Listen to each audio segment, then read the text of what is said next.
I love how CBS gives Tim Pawlenty a free photo op, but they don't even let the opposition give their side of the story. Governor Tim Pawlenty is asking Minnesotans to tell their legislators to uphold his veto. Yesterday, the governor vetoed the legislature's $6.6 billion transportation plan. It would raise the gas tax for the first time in 20 years and would also add a quarter cent to the Metro sales tax to pay for mass transit and increase license tab fees on new vehicles. The House may try as soon as Monday to override the governor's veto. The foreclosure crisis has hit the city of Brooklyn Park hard. But now the city is trying to do something new to keep neighborhoods from sliding into blight. As Maya Nishikawa shows us, what city inspectors are finding behind closed doors is shocking. That there's water that's been up in the ceiling, and that's basically the black is mold.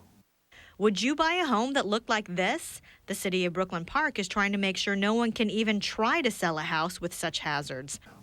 We see people doing some strange things.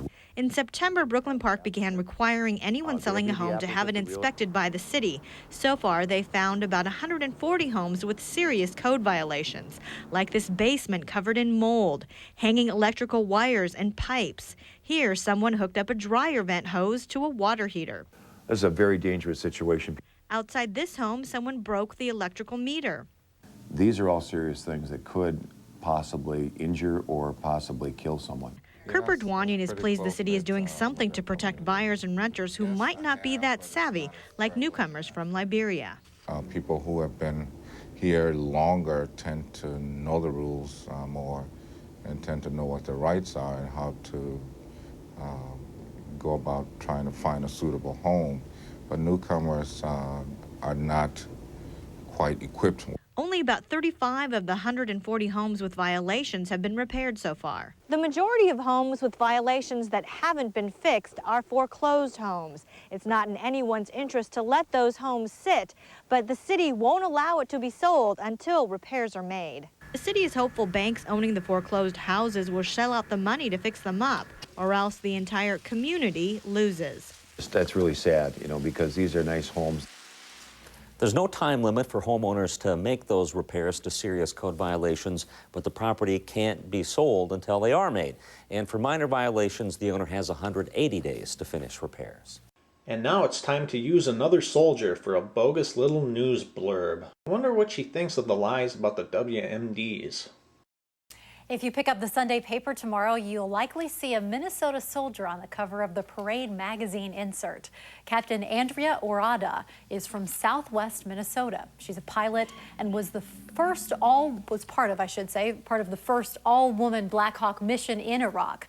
In the magazine article, the captain describes her dangerous experiences in the war. Bacteria-tainted lettuce that sickened 81 people from Minnesota, Iowa, and Wisconsin in 2006 came from a farm in California. A final report from state and federal regulators traced shipments of that shredded lettuce back to a farm near Bakersfield. The lettuce was served at Taco John's restaurants in Austin, Albert Lea, and Cedar Falls, Iowa. No deaths were reported, but 26 people were hospitalized. Struggling African refugees and immigrant families in Minneapolis received a taste of home today. We are providing real African food and other universally consumed foods like rice and beans. The African Food Center, along with the Center for Families, gave out grocery bags full of traditional foods today. The organizers say it can be hard for the immigrants to find the kinds of foods they're used to eating at Midwest food shelves. So this is a way to help them preserve their culture and also get some good hearty meals. Certainly a nice warm sunny day out there, one to enjoy. Not necessarily warm enough to dip in a lake, do you think? No, not that.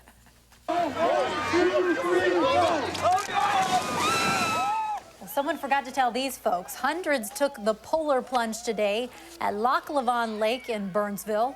Several law enforcement agencies sponsored the South Metro Polar Bear Plunge to benefit Special Olympics. And some people there were taking their very first plunge. This is my first year, my first winter in Minnesota. I'm actually from Arizona. I was expecting this to be pretty rough, and it was actually pretty easy. Nothing too tough about it. You go, Gail. Well, luckily, Gail says there were hot tubs there at the very end to help people get warmed up after the icy dip. I'm not sure which is worse, though.